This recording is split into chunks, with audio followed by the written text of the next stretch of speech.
It's beyond. It's not even about me traveling it's about my voice and what I need to say reaching the people that it needs to reach. You do not understand the joy when I talk about racist issues to the club full of white people from England.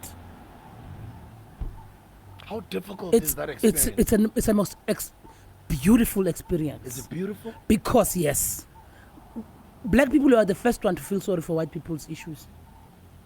Whenever you raise it, you are the must. If we are inheriting traumas, they are definitely inheriting racism. But inheritance is the same. We can't be the only one inheriting things they don't inherit. How come? And that means they also need some work to do. When you tell black people all the time that we have inherited some traumas, we have to work through them, white people have to work through why they hate. Wow. And it's not our job, that one. Because it's taught. It's not our job. No child is born hating another. Racism is taught. Finish. It's not our job. But it's our job to highlight it because it's happening to us. If there's one thing I need to do in this world is to make sure I protect and I say what I need to say without me being looked in my skin and whatnot. And people can talk about everything else. Have you realized that people can talk about sex, talk about education? The minute you say racism to black people, like, hey, let's talk about inclusivity. No, even inclusivity is a shame. Because once they include other people, they forget about yours. A couple of, literally, this has just been a consistent narrative over the past couple of weeks. The different interviews that we've had Mr. Andile Mkletama, we had Umkhulu Nsingiza, we've had Dr. Kulani. All of them are talking about the same thing. And it's not like they told each other or they want. No, inclusivity killed us. You know what I mean? Because inclusivity. Because abantu abamnyama silunge kakhulu. And sometimes I always think ukuthi mhlambe ingakho ilizwe lathathwa from gokhokho bethu. I kind of feel that besilunge kakhulu, which we still are till today. Silunge kakhulu in such a way that we did not fathom, we did not think ukuthi ukhona omunye umuntu ongafani nathi ongaze aze ngobubi kanje obokuthi azosithathela umhlaba. I think sometimes we're just so welcoming and you're just so nice. Yeah, we are. Sometimes you don't think good can do fucking your clean. And which is why the spiritual work is important for us. Excuse me, because I read somewhere that black people, we are like the sun. Everyone charges with us. We're like a portable charger. That's why we sell energy. That's why we sell entertainment. That's why we are good at what we do. Because everyone else, racist or not, they're still gonna have to get married with a Luther Vandross song.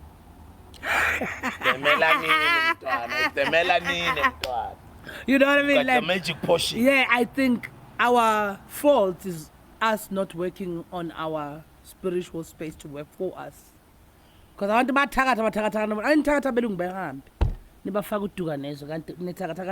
always say the same thing. I'm like, yes, guys. You know? And that's another thing. I think that's why this whole, I always say, I do not have a problem. Everyone else have their issues. But me, as a black person, a dark-skinned woman, I'm in my life, I'm dedicating my life to fight the black fight. The people of color fight, it's for the people of color. Because what happens with the people of color situation? Once they put it together with the people of color, it's only the people of color that are winning. Black people are not. Wow, it's so interesting. Somebody said the other day, I forgot who were interviewing, but they were talking about how our black people's fight ended up getting infiltrated, where the black woman's fight is now being also not really fought by the white woman, but the white woman is joining the black woman, but when the benefits come, they conquered. No. They butchered people. White supremacy. What is supreme? About acting in total fear and in total greed that you feel like everything in the world should be yours. Because that means white people's eyes are looking at the world, you feel like everything is not enough. And black people's eyes are looking at the world, you feel like everything is enough. Now that's the difference. You know, for me, I've removed those words. I've said them the way they need to be said, because I said this one more time. That's why I don't buy this feminist movement. I'm not a feminist, I'm a womanist. Because in this feminist movement, I'm sorry, there are a lot of bitches and witches there. And there's a lot of stuff that we need to talk about that we don't and are not ready to talk about. And I'm not going to come with a white person and white woman and say kumbaya situation. No, I'm sorry. Because when there was colonization and apartheid, Christopher Columbus was still getting a blowjob. And then another woman can sit, another woman here can sit and say, no, I'm a proud feminist. But do other women actually understand what feminism means? I will Especially us in the black community. only join feminism and understand it once we don't have so many black women in rural areas throughout Africa. Like, I feel like if there was a feminist movement in this country, we should have a serious market for black women in the taxi ranks. A serious one. Explain. In a sense, I feel like what we fought for, what we are fighting for, the feminist movement is telling us, well, things that are highlighted, I don't know, things that put me off, is that I feel like we're fighting for things that really won't change our situation. Black women specifically. They won't change our situation. They won't. Sexual freedom won't give me economy. So it can't be number one in the hierarchy of needs. Yes, we need to be sexually free, but if we are in poverty, what use it is that I'm going around with a nipple? How is this helping me in an immediate space? Do you understand?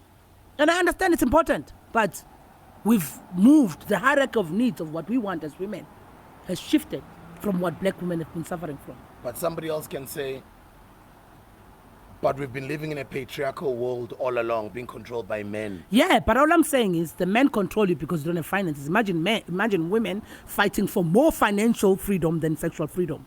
Now that's a fight. Because men are there with the power and money only. That's why they can't date women with money. Because without money, you guys are fucked. Would you say that you don't need a man? I do. That's a problem. I need money, I need men. Why do you want to separate the two?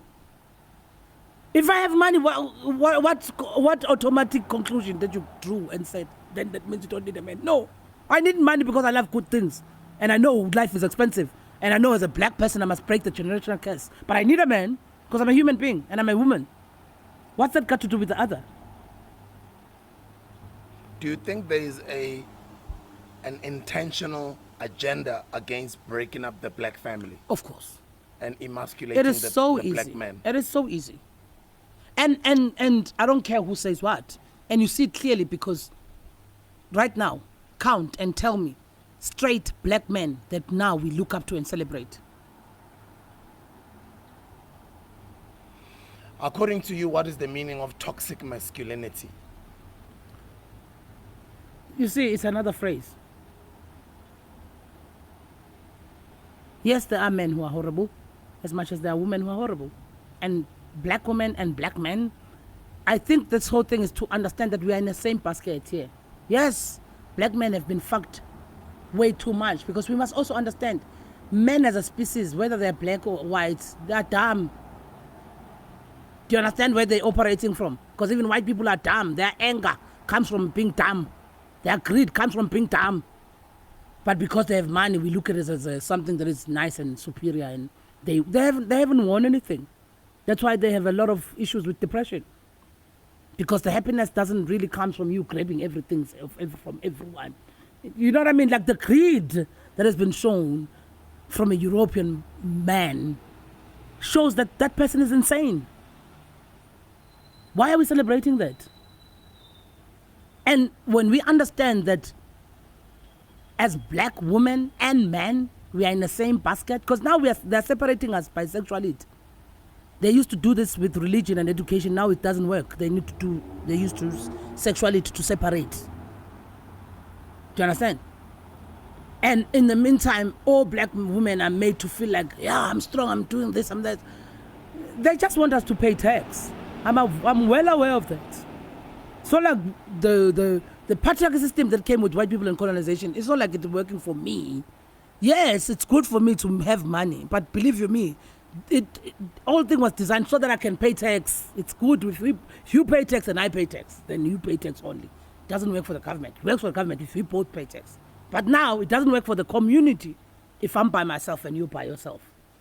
Do you understand? But because in the same breath, the issues that we're fighting for about who's a man, who's a woman, white women are still doing the same thing that is primitive. They're having babies. They're having families. How is this happening? How are they not affected? Why is it only us? White women don't go through the problems that you're going through. They're getting married. And it's not because their men don't cheat and they don't do shitty things. They do. But you've never had white women say their men are trash, which is what I'm going back to. When Christopher Columbus was colonizing people, he was still getting a blowjob. From who is the question? Wow. You know, when you start talking about these topics, it does get a bit deep because one, in their own thoughts, you start going down deeper down the rabbit hole. And then just a lot of thoughts just keep coming. And I love the fact that as much as you're a comedian, there's a lot of us that did not know this side of yourself, that you also are spiritually aware. I am. And a lot of people are not. Listen, my dream is to have a black family. That's my dream. I want black love. My sisters are married to white guys. Cool. Good for them. I say this with all good heart. I tell it to my in-laws. Don't try. I'm not interested. I don't like. That's not my dream. That's not what I want. I want a black man in my house. I believe in duality. I believe in balance. And I believe there are still good men out there. But I think there's a lot of horrible black men because they are not told. And because also, we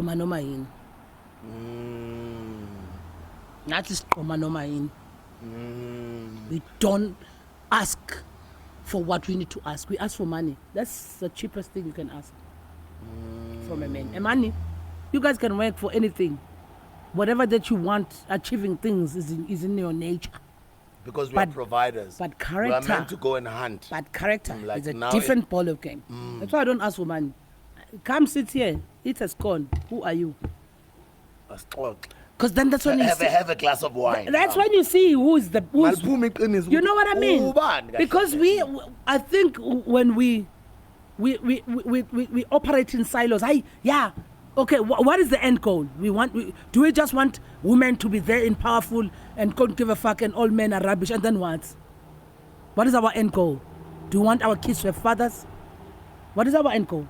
Because even if we do brag about being single mothers, it doesn't work for us. At the end of the day, it doesn't work for us. It works for your ego, but it doesn't work for the child, it doesn't work for your soul. And it doesn't work for us. It doesn't work for the black community. It doesn't work for us. I think we should ask better. We should. Period. Right. Yeah. You know, guys, the social credit system from China, where they're like, no, I'm telling you, we are dealing with people who shouldn't be dated in the first place. And I'm not talking about rape issues, I'm talking about gender-based violence issues. When you look into it, you're like, girl, you are not supposed to date this person from the first place.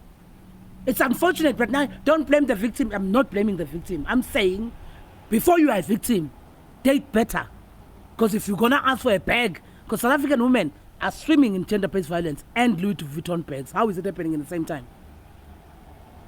So there are people who provide these bags, but they're punching you. You are a punching bag for the bag. We should ask for more. I don't ask for money. I ask for more. I want your character. Who's your mother? What is your principle? Who are you? Are you healed? Do you want to heal? Are you healing? Do you even understand that you need healing? These are the things we should be asking.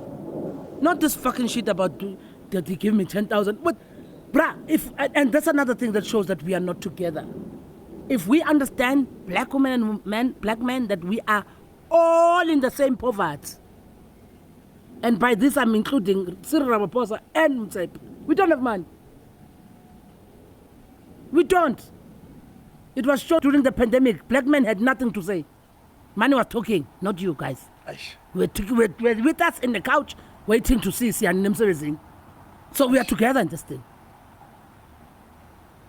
There's more that put us together in a space of not achieving and not doing things than it is. Then this whole idea, notion of saying, they must bring money and this is, it's annoying because you're like, from who? From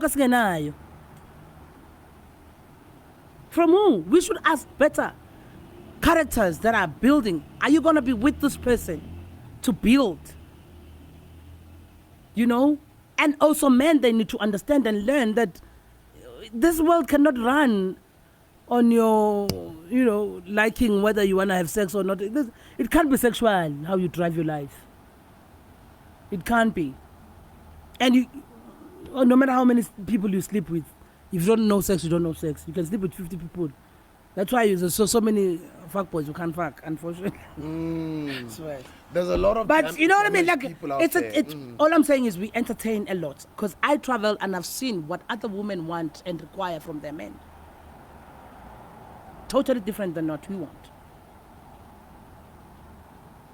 And that's why I'm single, because I want those things, and I understand that when you are with people on dates, they're like, hey, like, yeah, forget about the back. It's a nice spawn. It's a nice spawn. Ubanu nyoko. You know what I mean? Yeah. Because I think we haven't gotten there. We misunderstand why is this getting together and being in a relationship with someone is for. It's not for you to be fed. It's for you to grow. And to grow something with this person. Because, God forbid, that providing black person man you want just because it's a provider dies. You can't come here and just don't add anything and you are just there. I don't get it.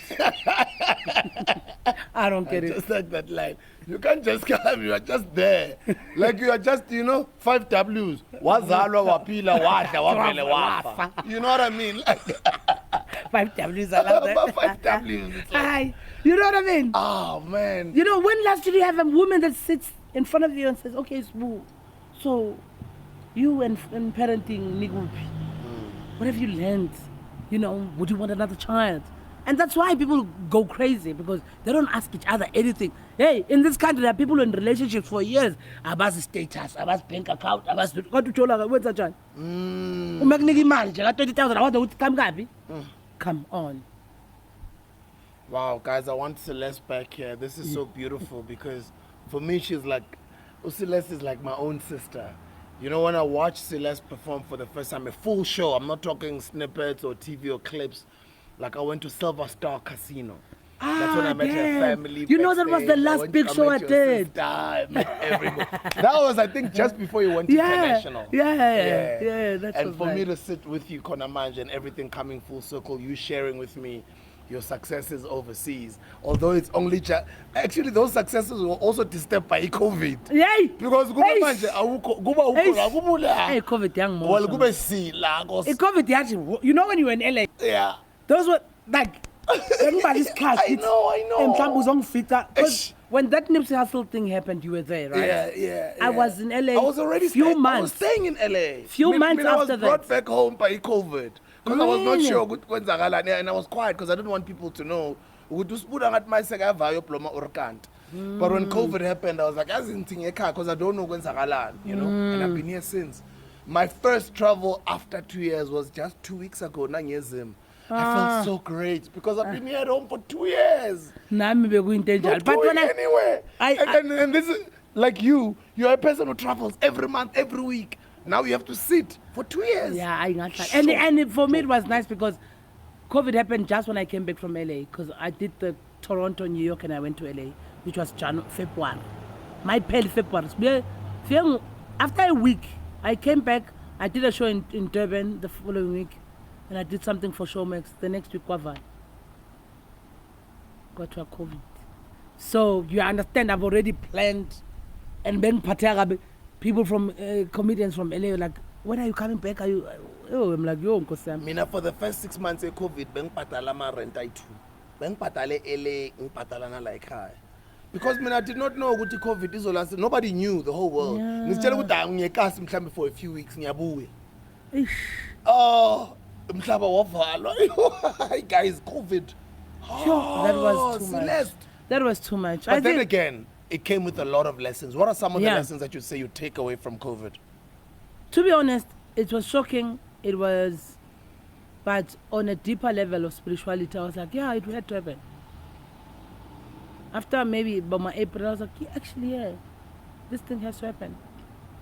We, as a society, Sometimes even whether it was created, conspiracy or not, whatever you believe in, how this pandemic happened, the bigger thing here is that God is always at play. We were fucking around as a society, as people. And I believe that after this, that's why even after because you realize that this is happening like when you look at history, it's the same thing that happened in the early 1900s. Back then, yeah. Yeah, because immediately after the mass, there was war. There was World War II. Now there's this war. So then there's going to be the boom because things are into perspective. During COVID, I knew that I loved being a comedian. And I accepted and I took it in to say, actually, yeah, I must not be ashamed, feeling sorry for myself or doubt that I want to be a biggest comedian in the world. Yes, I want to, because I can, and because they need my voice, and because there haven't been anyone like me, and because I represent so many people. There was so many things that said to me, yes, you are the person for this task. That's why God hasn't given you certain things in your life. My life is designed to be a best comedian. I don't have kids. When I travel, I travel. Do you understand? I don't have a husband. Like, sometimes, that's why people are like, why are you not happy? Are you feeling sad whether you don't have? No, it's because I've realized that what God gave me is for this task. It's exactly for this task. Maybe I'll find the love of my life somewhere else there, but me, bringing my voice that is needed in comedy, coming from me as a black African woman, I need to be there. Not as a supporting, not as a no.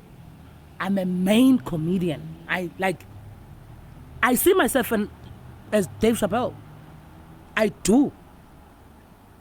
And I say that without flinching, because I am. You know what I mean? Like, oh no. Yes. Tell me about other stuff. Exercising, whatnot, I'm struggling there. Comedy, no. That's me. Self-aware, knowledge of self, confidence. Oh yeah.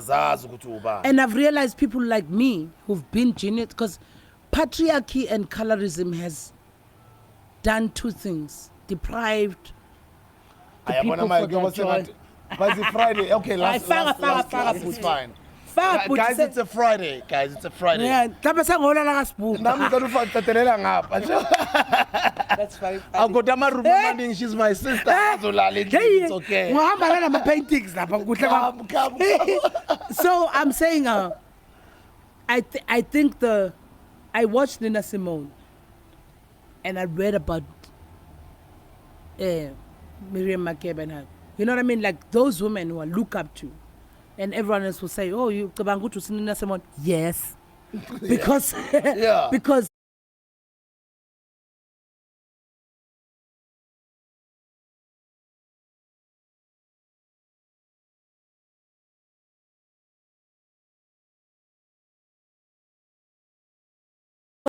what patriarchy and white supremacists have done is to rob not only the actual talent or the actual genius person to share what they have with the world, but it's to rob the world as well from what Nina Simone could have given us, from what Winnie Mandela could have given us.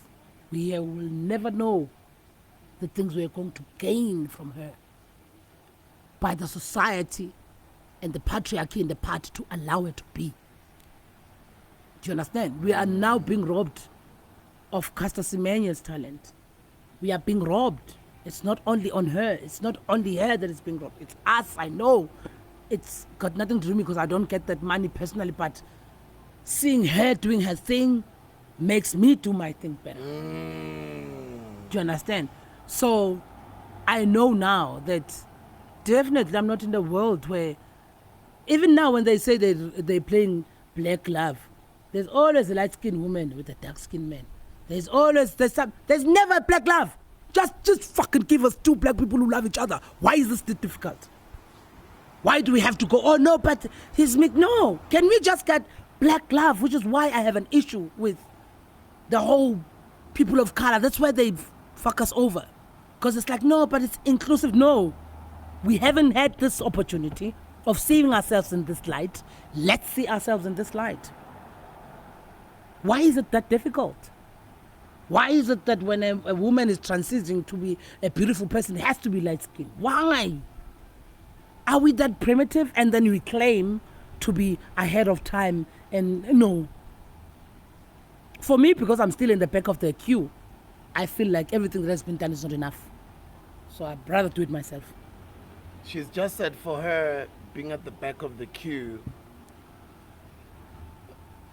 our women are at the bottom of the entire chain. And I'm talking, when I say our women, I'm talking black women. Black people are at the bottom of the food chain. But the person who's at the bottom of the food chain is the black woman. That's the God. Yet, even when you look in any state, do you understand that in South Africa right now, people who buy properties more are black single women? Is it? Including coupled and single men. I don't know. Because we've gotten to that point where we're like, actually, we can. And I do understand to some extent when women say, well, I can do this by myself. It doesn't work for us. It works for our ego, fine. But because we can, though. I understand the woman that said it because they can. I don't have kids, but right now you tell me that I must adopt 5 kids, I can. I know this without flinching. That I can. Nothing. That's an easy job. God gave us that ability. And it's something that, whether you like it or not, you can't take away from us.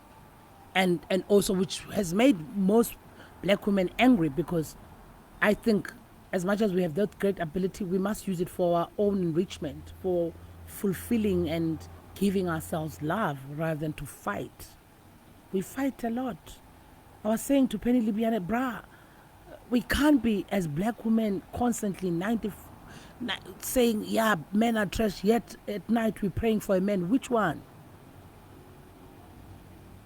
Something has to give. Something has to be said in a different way. Something has to be analyzed in a different way. I'm not saying we are wrong, but I'm saying it doesn't work for us. Because then eventually we don't attract what we want. We can't manifest what we want when we don't vibrate at that level. To vibrate at a level of love, you have to surrender to that. And understand that when you meet another black man, you don't meet a statistics, you meet a human being. So you can have a conversation as a human being, not as a statistic, not as you're one of the trash people. Then right there, subconsciously, that thing won't work. And it's in the words, it's in the mental conversations we have with ourselves. It's in the mental structure of what we believe in that manifests. That's why I never say I'm depressed and all that shit. I know it's a big thing. Mental illness is a big thing. But hunger is also a big thing. Me, I'm still fighting for things that we've been fought for since 1983. So miss me with the other stuff. It's not me. I'm dealing with the other one. Because now we are here, nursing people. I was in London. White people, they have a government. You call a government when you are bored. You don't have a friend. I'm telling you. Serious? This is the honest truth. Tangible does that as work. Goes and supports people who are lonely. And this is as someone who works, but they're suffering from loneliness. Do you understand how much they're taken care of? Do you understand? That's like government taking care of. It's not 911. No one is kidding you. You are just lonely. And it's a 911. There's a department.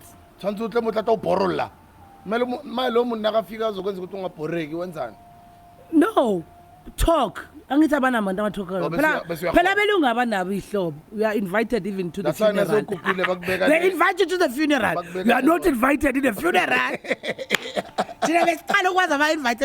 Pandemic. Yeah. But it's who they are. Oh man.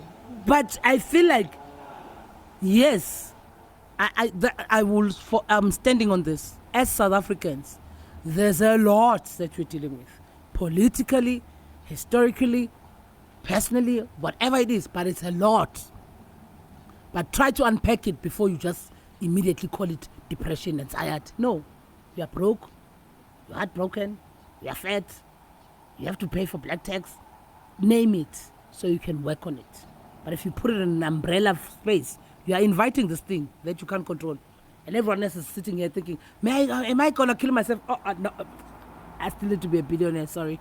I can't. For the history, for the, there's work I'm doing here.